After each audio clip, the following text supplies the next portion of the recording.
Bonjour à tous, aujourd'hui nouvelle vidéo où je vais parler un peu du coup du dernier arc en date, donc l'arc Granola, parler du coup des derniers chapitres que je n'ai pas review, et enfin je vais finir par parler un peu rapidement de du coup en globalité principalement de l'arc et un peu aussi des attentes du prochain arc et de ce qui pourrait être intéressant à utiliser pour la suite. Sans oublier bien sûr que la vidéo Kikemsa sur DBS arrivera plutôt vers octobre, je pense. Je sais pas encore, il n'y a pas de date, mais je pense mi-octobre, peut-être début octobre si j'arrive à m'arranger. Mais en attendant, du coup, je fais un petit point sur DBS, sur la fin de l'arc et sur la suite, en espérant que la vidéo vous plaise. Pour commencer, du coup, je vais parler, résumer un peu les derniers chapitres. Donc, on finit l'arc avec notamment Goku et Vegeta et avec l'aide de Granola qui arrive à vaincre plus ou moins de ce que l'on pense Gas. On reprend ensuite le chapitre suivant, donc le chapitre 86, avec Goku, Vegeta, Granola qui parlent de leur victoire. Elec qui s'apprête à partir sans Maki et Oil car il les trouve trop nuls en gros et inutiles. Entre deux, on a le retour de Gas qui est finalement pas mort mais qui est en train de crever de plus en plus, qui met sur le point de mourir Taito. Et par la suite, le combat s'engage entre Goku, Vegeta et Gas, de nouveau, encore une fois. Elec qui fait bien comprendre à Gas qu'il est sur le point de mourir et qu'il faut en finir vite. Gas qui n'avait pas compris qu'il était en train de mourir et donc qui en prend conscience très tardivement. Par la suite, du coup, on a l'arrivée de Freezer qui termine Gas en un coup et on peut apercevoir rapidement une nouvelle transformation.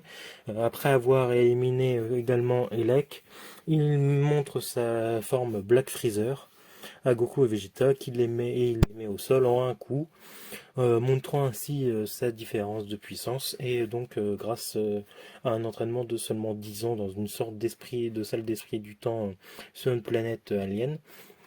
Un peu comme on a pu avoir avec Mirus et Goku dans l'arc Moro, Freezer a pu atteindre cette forme. Puis il part avec Maki et Hall en tant que servant, en leur disant que ça va être des servants. Et par la suite, on a Goku et Vegeta qui repartent avec Whis qui a sauvé Mutaito, et voilà. Voilà pour ce qui est le résumé des deux derniers chapitres que je n'ai pas review. Donc, pour revenir sur ces deux chapitres, eh bien, malgré que le côté horrifique était plus présent sur ces deux derniers chapitres, notamment sur le dernier, un côté un peu plus gore également, des morts plutôt atroces, on pourrait dire même, et malgré ça, ça ne sauve pas l'arc, et même la transformation et la nouvelle transformation de Freezer ne sauvent rien du tout. Car malgré le fait que ce soit intéressant d'avoir enfin le retour de Freezer comme on l'attendait, malgré le fait qu'il n'ait pas du tout voulu tuer Goku et Vegeta sur l'instant, leur disant qu'il avait autre chose à faire, je pense malgré tout que ça aurait pu être intéressant d'avoir un Freezer qui les met au point mort, c'est-à-dire entre la vie et la mort, en leur disant bien que la prochaine fois il retiendra pas son coup, ce qui aurait montré un peu plus sa puissance et son côté maléfique, et également fait en sorte que du coup ça aurait pu permettre à Goku et Vegeta de mieux comprendre que c'était pas une rigolade, car je sens le truc arriver de Goku qui prend ça à la rigolade dans son entraînement. Par rapport à ça également, on a du coup Mutaito qui a évolué au niveau de ses pouvoirs, qui peut guérir et rétablir quelqu'un en un clin d'œil à force d'avoir utilisé ses pouvoirs, ce qui est en fait Mutaito et un Saiyan, et puis un Namek. On a également Granola qui du coup va rester vivre avec Mutaito, qui du coup devrait lui rester plus que 2 ans à vivre, grosso modo, 1 an ou 2 ans. Donc il y a peu de chance si il y a une ellipse entre le prochain arc et l'arc Granola de revoir Granola, mais on peut toujours avoir un espoir. Ce qui est un peu con aussi, c'est qu'on n'a pas eu d'interaction entre Granola et Freezer. On a complètement ellipsé Granola dès l'arrivée de Freezer. Jusqu'à la fin avec le rétablissement et le sauvetage de Whis à Mutaito, qui je pense aurait été mieux de mourir, car il avait aucun sens à survivre. Et ensuite, du coup, on a Goku et Vegeta qui questionnent Whis, savoir si c'est bien Freezer l'être le plus puissant, mais on est toujours inconnu là-dessus, pour le coup, car Whis dit que peut-être qu'il vient d'émerger au même moment, quelque part dans l'univers. Tout ça pour dire que l'arc, au final, au-delà d'être un arc filler, hein, est un arc inutile. Goku et Vegeta n'ont pas évolué. Vegeta aurait pu très bien sortir son Ultra Ego pour un autre arc.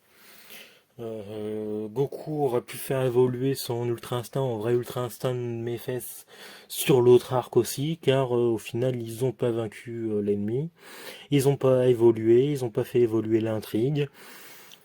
Granola n'a pas eu sa vengeance. Euh, Les haters n'ont servi à rien du début à la fin. Et que dire, 73 a disparu du tout au tout. Donc on se retrouve avec un arc qui n'a apporté que des éléments sans réponse, qui n'a servi à rien. L'intervention de Flashback avec Bardock n'a eu aucun sens. Ça n'a servi à strictement rien à part dire que Goku a eu de la chance de survivre jusque-là grâce au vœu de Bardock. Même si on ne sait pas si le vœu a vraiment fonctionné, mais voilà. Donc pour le coup, c'est vraiment un arc à la con. Pardonnez-moi.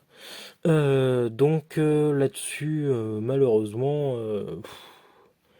l'arc était vraiment pitoyable, vraiment le pire arc. Je pense il dépasse vraiment l'arc Battle of God et le tournoi de Champa là-dessus.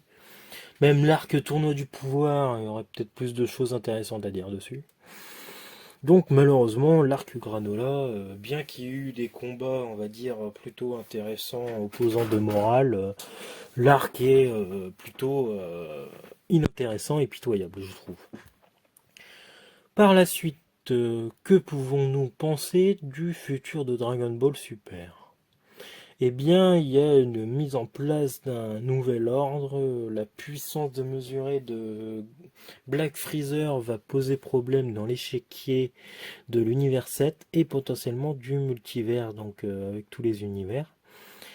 Ce qui pourrait être intéressant est qu'il pourrait donc y avoir, comment dire, une guerre multiverselle comme a espéré mon collègue Thibaut Desbaumes, en vous mettant du coup son compte Twitter dans la description et également son image à sa page, à ses 2 pages même qui parlent de cela, qu'il a posté sur Twitter et sur Insta si je ne me trompe pas. Du coup c'est Thibaut Desbaumes, tout simplement, si vous le cherchez sur Twitter ou sur Insta, ou même sur YouTube. Je vous mets sa chaîne en fiche. Et donc, pourquoi pas partir sur une guerre multiverselle intergalactique où Freezer voudrait vaincre Zeno, ce qui reprendrait un peu le délire de SDBH avec Earth, ce qui était plutôt un bon point, j'ai trouvé là-dessus. Car Earth était un personnage plutôt pas mal et vraiment assez intéressant. Donc faire la même chose avec Freezer serait une bonne idée quand même. Et cela pourrait provoquer aussi pas mal de choses.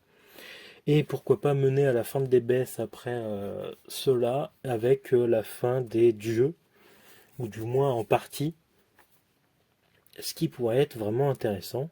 Ou alors un deuxième tournoi du pouvoir avec Freezer qui est pour un autre univers, ou qui sait, un autre tournoi serait intéressant si Toyotaro prend plus son temps sur les combats et zappe pas tout les combats plus importants et rush pas, surtout. Car le pire crime et le pire défaut de Dragon Ball Super est le rush. Donc à voir ce que ça pourrait donner sur la suite. Et à voir comment ils vont réussir à rejoindre End of Z en changeant bien sûr forcément ce qui va arriver. Parce que au-delà des paroles, hein, les actes font que ça doit forcément bouger un petit peu. Et peut-être arriver, oui, à dépasser End of Z, ce qui serait le mieux maintenant à faire. Enfin bon. À voir ce qui va pouvoir se passer. Par la suite, j'attends beaucoup de choses, sans espérer grand-chose pour pas être déçu. J'espère être plus surpris que sur ces derniers arcs. Maintenant, à voir si est-ce que Dragon Ball Super va pouvoir remonter dans l'estime des fans. Je l'espère, j'aimerais. Malgré tout, je pense pas pouvoir arriver à apprécier Dragon Ball Super comme j'ai apprécié Dragon Ball. Donc là-dessus, je vous laisse à vos idées, n'hésitez pas à me les proposer, je pourrais en réagir et en faire des vidéos si besoin. Donc je vous laisse là-dessus et je vous dis à bientôt pour de nouvelles vidéos. Salut, prenez soin de vous.